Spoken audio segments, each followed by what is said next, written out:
Resonance podcast with Sally. Welcome home, my love. Welcome home.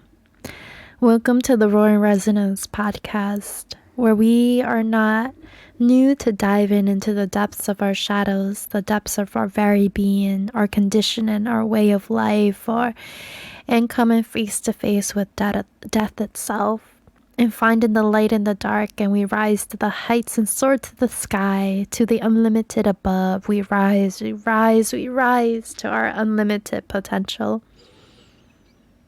And we see the love, the flow, the ocean, just how deep the expansiveness can be.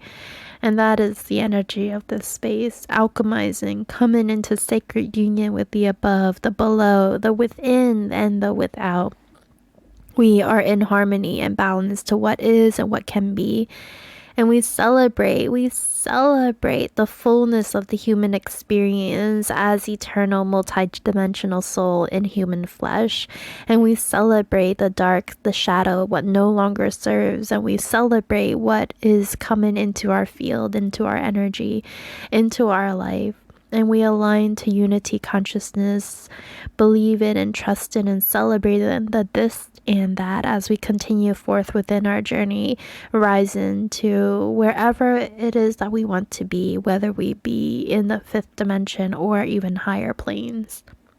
And we serve as a conduit to create new earth. What is it? What understanding what our own unique flavoring is, what our own unique offering is into this cauldron, this new this alchemization of what new earth will look like. And that is the power that we hold. And I am Sally. Akindara Laminata Koera, guide, keeper, priestess, goddess, empress, bridger, many roles, many names, the all of everything and nothing at the same time. And I co-create with the divine in nourishing the space, energies and guardians of their own evolving with us. And we alchemize knowledge from lifetimes past, present, parallels, and take in ingredients from various cultures, religions, modalities that I like to call them, and weave a tapestry, right? A tapestry that tells the story of just how interconnected these truths, little t's right now, are, and how all of these truths lead to the bigger truth, capital T, and all paths lead to home.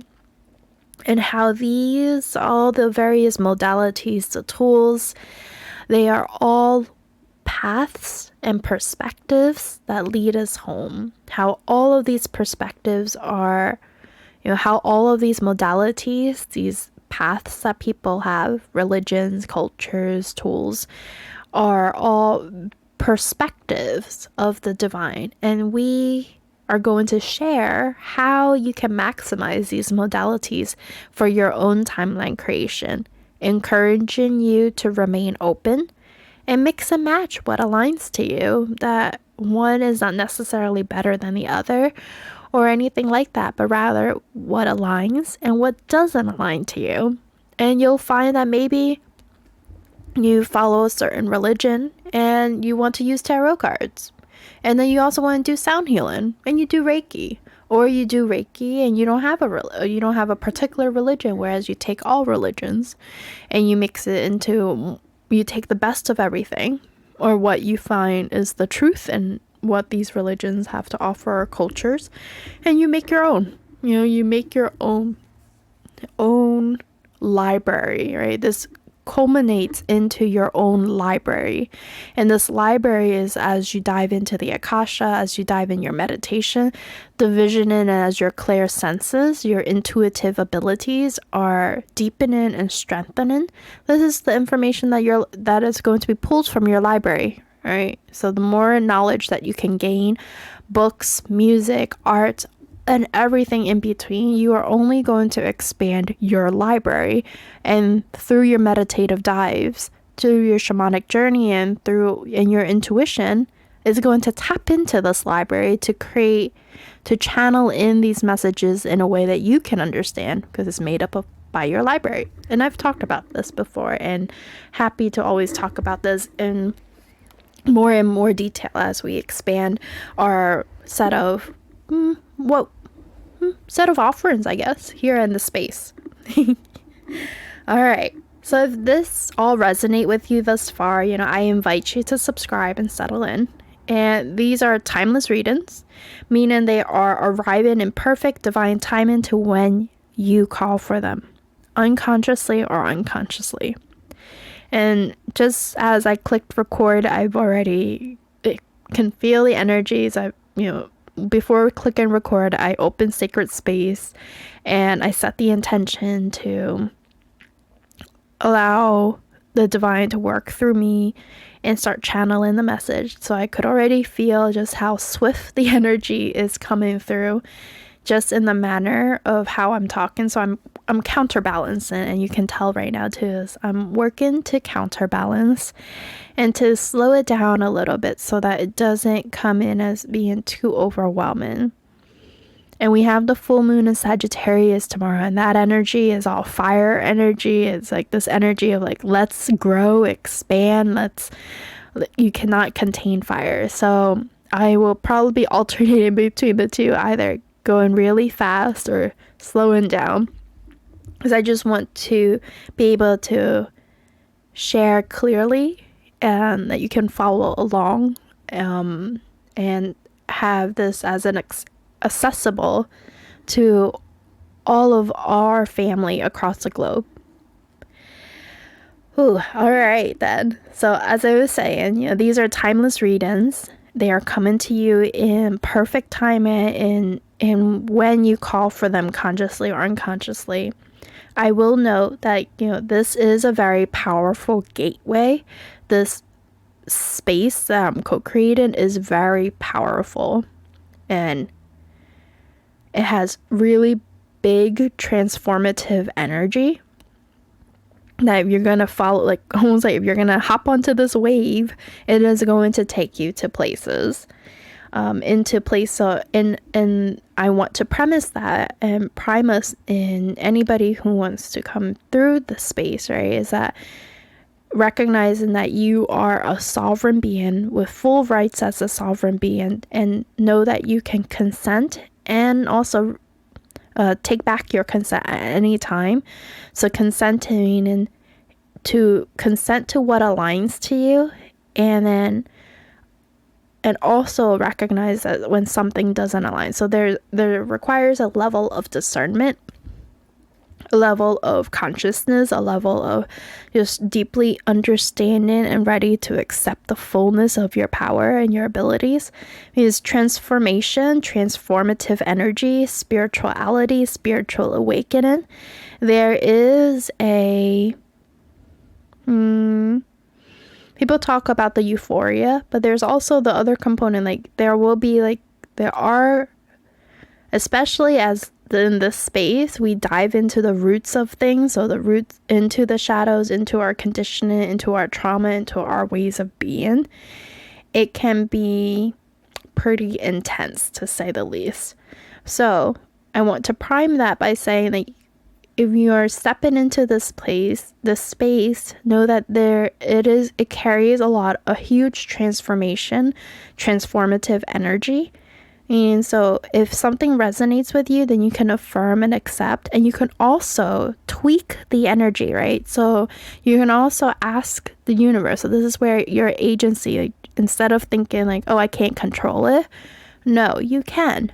Instead, you can ask out loud that, hey, the energy is coming in hot right now. It is overwhelming. Can you please dial it down to a frequency that will best serve me, that will metabolize within me?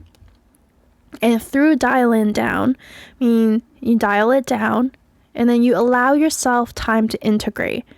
Meaning, maybe your body's telling you this is not the time to listen to this at this time. That's okay. You can always come back to it, but know that the energy is working, right? The energy is happening. So this is like collective energy that's going on.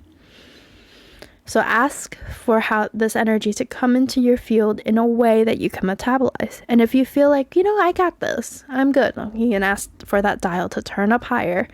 And what I really want to emphasize that is very important is as we dive into the roots of things, we are working on our foundation. Like, these are the pillars of what's going to help us expand our container into a container that can hold more. So you grow, right? And I've used the analogy of you can't, if you've put a tiny container under a waterfall, and you want to you release the veil, you release all of this at like the highest frequency, highest dial, so like a level 10, that cup is going to crack, and it's going to be very hard, and it's going to be very intense. So instead, start with filling that cup with a faucet, maybe like a level 3, and then gradually build it up to like a level 4. But take your time in building your foundation, fortifying your foundation, because I can guarantee you 100% that if you fortify your foundation, is that you are going to grow even faster, you're going to grow even stronger, and you're going to get more down, like the gifts and all your desires is going to come in more. So it's like understanding the weight of your responsibilities, the weight of your power, the depths and width of your power, and that this is part of owning it. So that, all right, you guys, I'm like going into like a giant spiel, but it's really, really important that we hold that, okay? And then if something doesn't resonate, so let's say you're listening and you're like, that doesn't really lie. That's okay, because this space holds room for both this and that. So if something doesn't resonate, then simply allow it to pass through, and then it'll return home to source. It'll return home to Mother Gaia, because one of the guardians of this space is Gaia, meaning she's holding us in her arms, in the roots of her being. And whenever something doesn't align, this is going to just be transmuted. She is going to transmute it into nutrients for our growth. And even as you land into this space, if you're ready to release something, release it. Something doesn't align, release it. You're ready to let go of old selves, or like selves that no longer resonate with your frequency, release it. And she is going to transmute it into nutrients that will serve our growth, repurposing it, right? So nothing is ever wasted. It's not like, oh yeah, you're like trash, like this is a trash. There is nothing like that. It's valuing the sacredness even within every single in every little thing. Doesn't mean that we have to hold on to every single thing that is sacred. No, we understand the purpose, the value of each, and we allow them to serve their purpose. All right.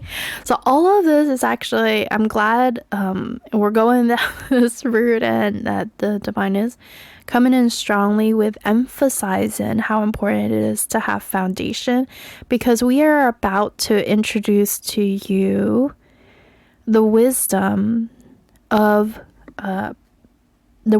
today, and that is coming in. It's like a little card. If you have tarot cards, like a little card, right? But the card is the Death and Rebirth card, Death and the Rider-Waite deck. And this packs a punch, and I chuckle because like it's like a little card, nothing to be afraid of. But come on, the topic of death and rebirth, or just simply death in general, carries a ton of energy, a ton of wisdom, and it's loaded, is to say. So this card often is very intimidating for people to witness, because it's not a topic that death is something that, even if as we're watching news or in conversation, it's not something that we want to face. It's not an easy thing to face. It's grief and sorrow and pain and suffering. But behind all of that, right, the death of something, the grief, the amount of pain that comes with letting go of something that once was because there's a huge amount. I once heard that underneath grief and sorrow and pain lies love. There's this deep love and devotion that came at some point, right, to fuel into a certain thing. So if you had like an expectation of a partner, is that there's this deep devotion to the potential of what that relationship will turn out to be.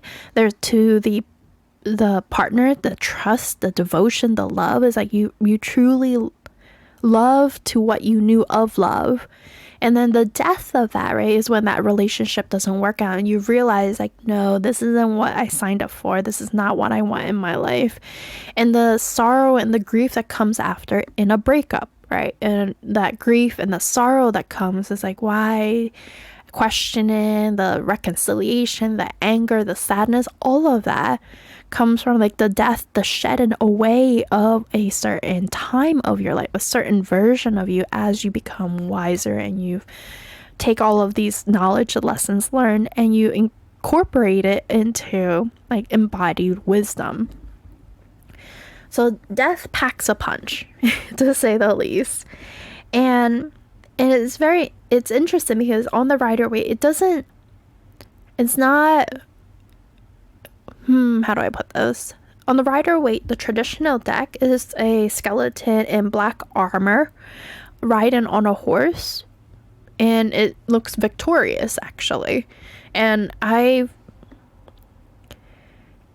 feel like you can find great wisdom, guides, and support on your path if you can acknowledge and know that death is part of the process. Because after death, right, after there's a rebirth that happens. So I like the card deck that I'm using because it uses both term, death and rebirth, is that they are in relation to one another, in an infinite loop with one another. It's interesting because it also relates to the highs and lows of spiritual awakening. The path is not a linear path because we'll go from, after we remember certain trauma, we reconcile them, we resolve them, transmute them, we go to a euphoric high or like this beautiful bliss, and then we'll encounter a stickiness or a resistance, and then we go through that cycle again. So throughout our life, and in many aspects of our life, we go through the cycles of death and rebirth. The rising and the fallen, the rising and the fallen. That is the fullness of the human experience. And it's interesting. I've always been fascinated with tales by like Hades and Anubis, and I've always, as far as I can remember, somewhere, even like when I was like a little kid, I would always think to myself, like, I want to live my life without any regret. If I were to not wake up the next morning, how can I live my life today to the fullness that it can be? And I had that thought as a child. So that's something that I'm now very curious to dive into, like why just being curious around, like, did I have like an NDE or near death experience that led me to like really think of this or something else. So I'm curious. And it is as if death was always beside me, right? And not in sinister or malintention or way or anything, but rather it was like as a reminder, like as a partner to say like, hey, what do you have to lose if you were to show up as your fullest self, like somewhere along the path? And I feel like somewhere along the path, like I had forgotten that, and I began to live in a very unconscious way, more like, and I chose what was comfortable, right? Chose to live in the way that my conditioning was. I made a choice to lean towards what was comfortable rather than what maybe excites me or what truly aligns to my soul's purpose. And what I find so beautiful here is like I've always been very intrigued by like there's a deep love and call in towards like the Greek and Egyptian and mythologies in general. So all the different types of mythologies that people now, they call them myths, but like all of these tales, right, across different cultures. And now I'm diving back into just exploring languages and cultures from various nations, and you see the commonalities between them all, different names, different labels, but they are like one expression or one aspect of a certain archetype. So like death, Anubis, Hades, death and rebirth. All right, we have even like the energy of like Persephone is coming through right now, goddess of spring, queen of the underworld. And maybe this is a call for maybe pomegranates coming up for some reason, skulls and crows and ravens. I actually just got myself a little raven crystal, and is inviting you into this, into working with that dark feminine goddess. And you can Google that on what that means, being like the dark feminine goddess is this confidence, right? The confidence in your own abilities, and expanding in being the king or queen of your reality.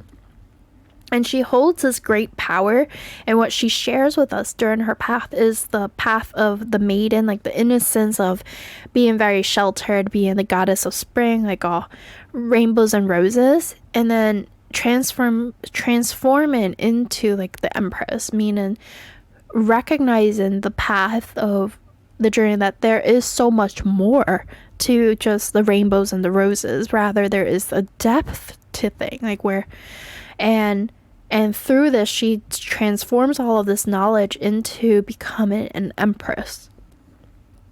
So how can we still hold on to the innocence and the purity of our heart, into the integrity, and then transmorph that into, and in a way that serves as the most powerful, ultimate power of being that we are? So, and I feel, and I mentioned this just now, there are many along our path as we remember, along this journey of remembering the I am. There are a series of metaphysical death that can occur, right? Death of old selves, death of patterns, behaviors, ending of karmic contracts. And what is so beautiful about this is that, I've alluded this in the introduction, right, is that it's not what no longer serve isn't wasted. Rather, now it all decays and serves as something else. They either return to source or they are transmuted for our growth. Our suffering and pain leads us somewhere, right? The act of, like, the pain and suffering, it hurts, yes, but the good and the bad is something that we, in the 3D realm, in our own human mind, we label them as good or bad, because like, oh, ouch, it hurts me. Like, something that hurts me shouldn't be bad, good, right? So we start to label them. But it is interesting, because if you really look at it from a very neutral standpoint and you really feel into it, like the pain and the suffering, it leads us somewhere. That somewhere is defined by the person it is impacting.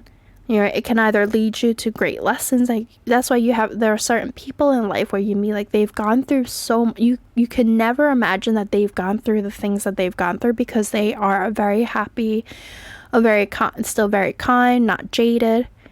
And it's not just like a luck thing that people like to prescribe it to be. Rather, it takes very conscious effort to live your life with kindness and compassion, regardless of the situations that you've been through.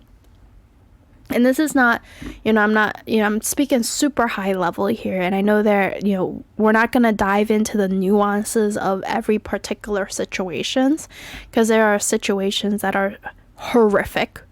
And there are situations, like, no comparison of my sorrow is worse than your sorrow or anything. Like, I'm just talking in a very general way right now, putting it out there.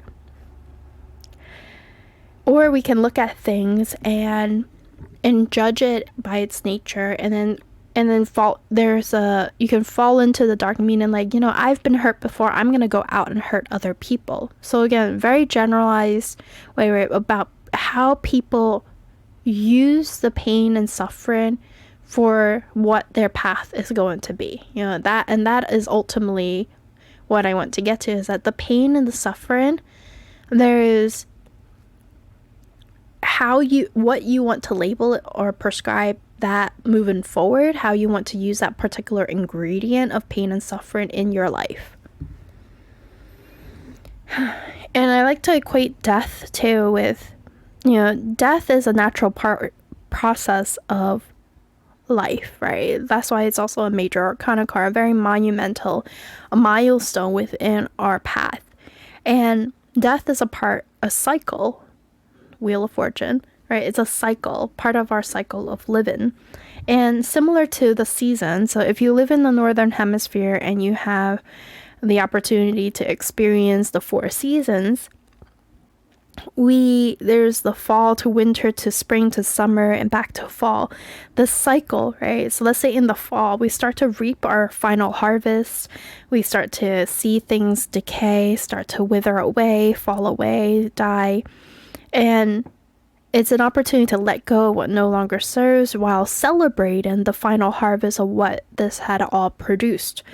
And now we navigate towards winter and we hibernate, right? We contemplate on what we would like to bring forth into spring. So what seeds do we want to plant? So we start thinking about that. What are some things that we need to let go of? This is where we're within the shadows, we're shedding, we're doing a whole bunch of things. And winter energy, right? Winter, snow, ice, slow. Slow energy. Meaning death is a very slow process. That transmutation of darkness to light is a slow process.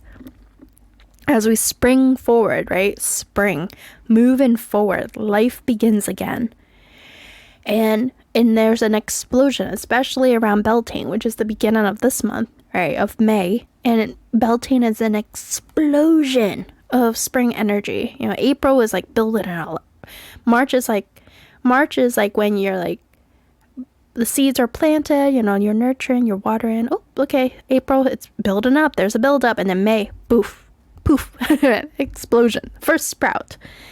And death does not mean so in other words, like death does not mean that it's the end. It can also be a beginning, that there's a shedding of something to allow for welcoming something new. So a beginning that happens each time as death arrives. And what's so beautiful and magical, and I prescribe these as magical moments because it's my inner children just calling them magical moments as we witness the sacredness in the mundane. So I pulled some archetype cards just for my own personal meditation, and the Destroyer came. Interesting, right? Savage. Powerful energy coming through of like something is like has to be like, and it's very it has a similar vibe to the death card. Something has to like die. Like something needs to be released now. And a Picasso quote came through too, along with the Destroyer, is every act of creation is first of all an act of destruction. So let's take a moment to think about that quote. Think about the roles of Hades, Kalima, and Shiva, Persephone, and many other entities who serve as the archetype, right? As a representation, as a face of death, as a perspective of death. And I want you to be curious about what feelings are coming up for you as you think of the concept of death, as you think of your relationship with death, with the idea of death. And I want you to observe just this complete non-judgmental way, right? Being just very curious, very compassionate, just understanding what are the stickiness that you have around grief, sorrow, pain, death.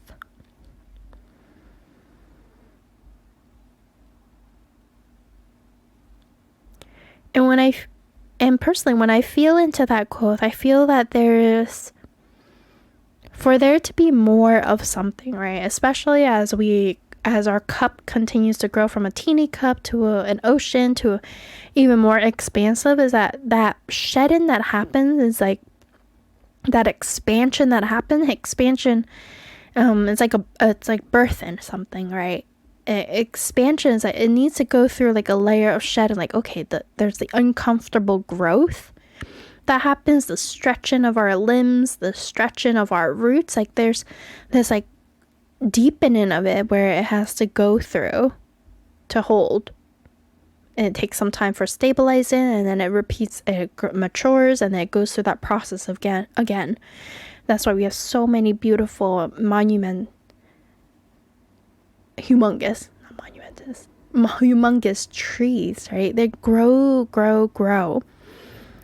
And what I feel into this quote is that there's a metaphysical or physical death that happens that is allowing room or an expansion into something more.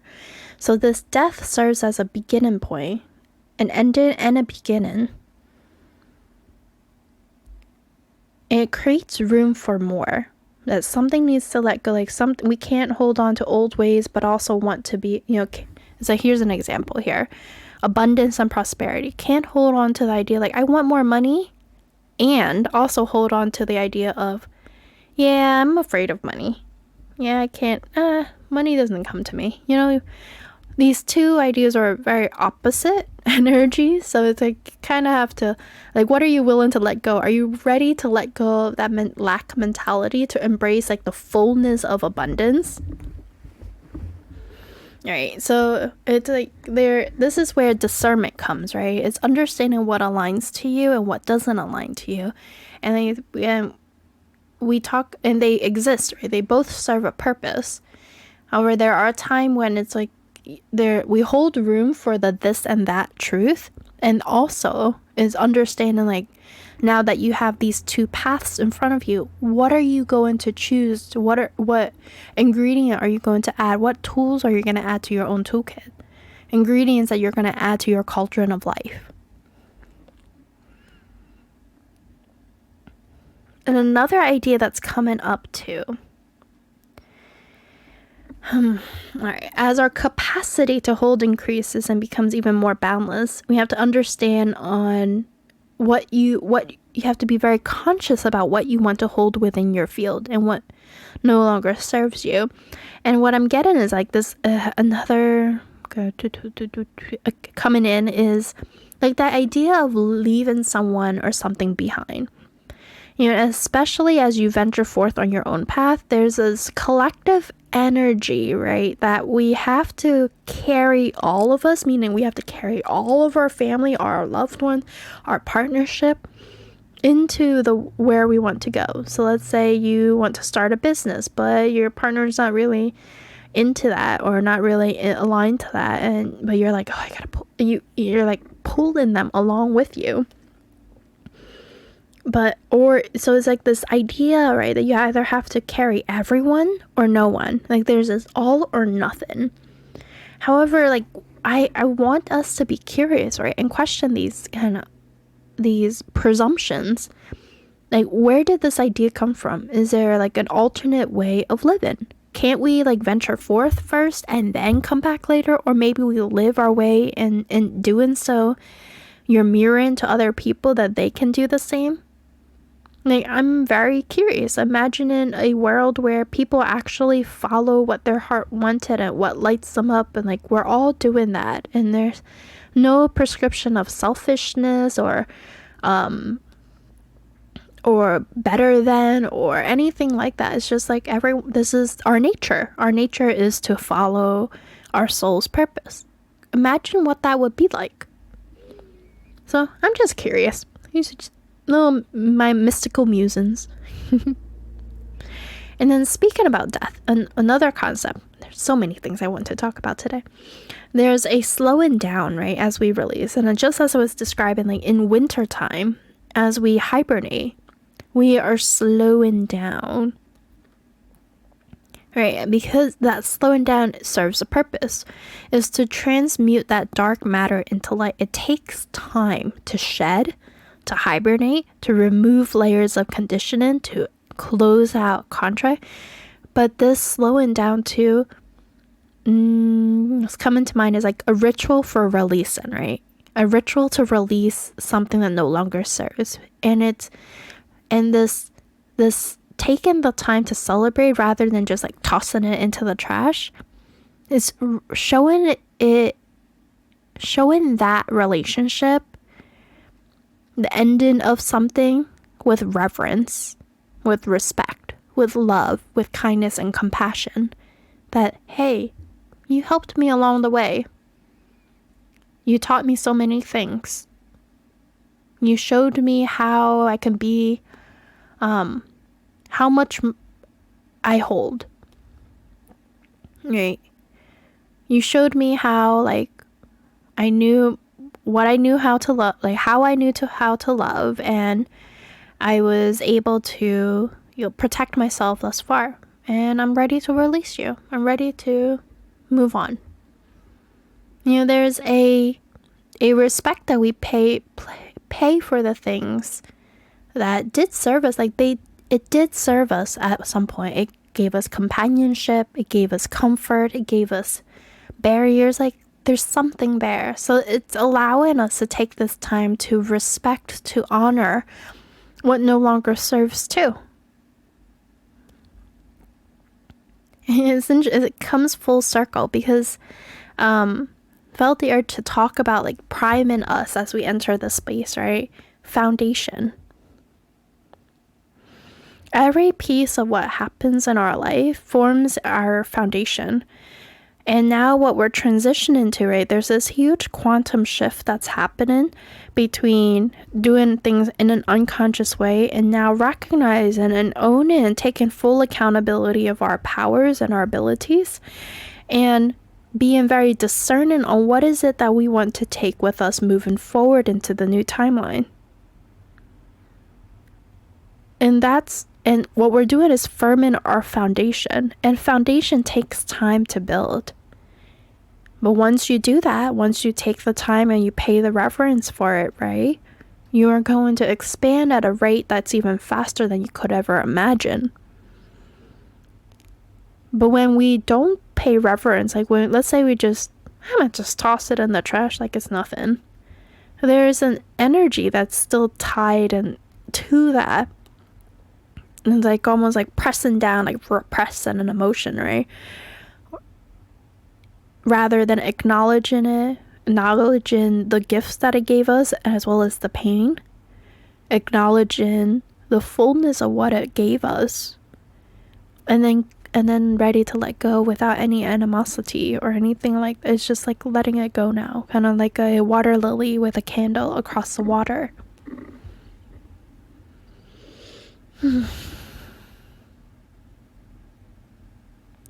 And when I first started this series too, recording a video a day solely based on the tarot as the anchor, I said, I started off with like, let me just do this for like 7 days, a week. And then I heard, let me do this for a whole, up to the upcoming full moon. And the full moon is tomorrow. And after that, assess what will best serve the space. And it's, what's beautiful is that full moon is all about celebration too. It's celebrating just how much, like, I'm just gonna celebrating just how much we grew this space since started just hitting the button and recording and starting everything. And this celebration extends to you. Like, this space is made up of individuals, of energies, of people, of guardians and guides in the seen and unseen world. So I would also invite you to, like, can we celebrate, like, really celebrate, like, can you look at where you were in your last full moon to where you are now, and just truly, like, we're not gonna put a limit on celebration, like truly celebrate. Because I take this today, tomorrow, just to celebrate to however you want to be. Because as we progress, right, as the days progress, as we start moving towards the new moon in June, is that the cycle between the energies between full moon to new moon is going to be a lot about shedding, practicing gratitude, releasing, learning lessons learned, and reflecting, contemplating, and then we begin again. And it's like all of this is in a very slow, conscious, kind, compassionate way. all so that we can truly intentionally consider what seed we want to plant at the upcoming new moon. So I know tomorrow will mark as a day where, the contract closes, and I am going to take a deep meditative look, co-creating on what type of offerings will continue to generate within this space. And I like doing tarot. I love talking about tarot and the wisdom that comes from the tarot cards, as well as how it branches to so many various modalities. And I love guided meditation, and doing journeying and light activation. So I'm also thinking about creating some virtual gatherings and other modalities to support our journey. And I hope that you'll be there with me. And I want, if there's something that you are also feeling, I'm curious to know. And if you feel like you want to share, I hope that you can share within the comments, or just shoot me an email. I really appreciate that, or a message on Instagram, however it might be. I would love to hear your thoughts too, and what you're gathering from the field. So whatever it might be, I feel like today marks a very monumental day as we press forward to the new full moon and see what resonates and no longer resonates in our field. And I'm gonna celebrate. Whatever people say, let's celebrate to the fullness of this human experience and rejoice in its glory and relish in our ability to let go, be kind, and determine where we want to take this forward. Just how damn powerful we are. And I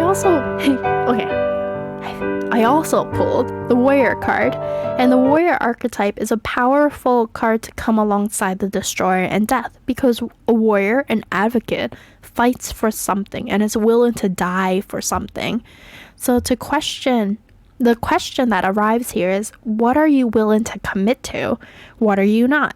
What are you willing to die for? What karmic contracts or ancestral contracts are you want to renew, or you want to release? Sorry guys. One last thing here. Another beautiful element of death is I think of Hades and Anubis is that, understanding their own nature too, truly understanding their nature and how their capacity to hold that sacred feminine that exists in all of us, to hold space. There's this deep acceptance and reverence, honoring of our beings in all aspects. So deep, maybe exploration here, but deep radical acceptance and witnessing of all that we are, and willingness to see the truth. There's this voraciousness, there's this passionate energy, as well as this clarity, this deep belief that in the truth. So if you are called to work with the dark masculine gods or goddesses archetype, like Hades and Persephone, or Shiva and Kali Ma, then this is your invitation to do so and dive into that. There's definitely great power in honoring of the sacred masculine and feminine to deeper, just powerful and feel very raw energy. All right. I am complete. That is all that I have for you today. We are complete. Thank you to our guides and guardians of this space. Thank you to you for choosing you. Thank you to me for being here and living in alignment to life purpose, my soul's purpose and mission. And thank you to all of us for collectively rising and willing to go to the heights and depths of existence. We are complete. Ooh, and so it is. I love you guys. And until next time, the light in me sees the light in you. And we are ending at 11:33. Woohoo. 11 and 33, both master numbers. Beautiful. And I just saw the sunset coupled with the number 22 in my mind's eye. So yay, magical moments, people. All right, bye guys.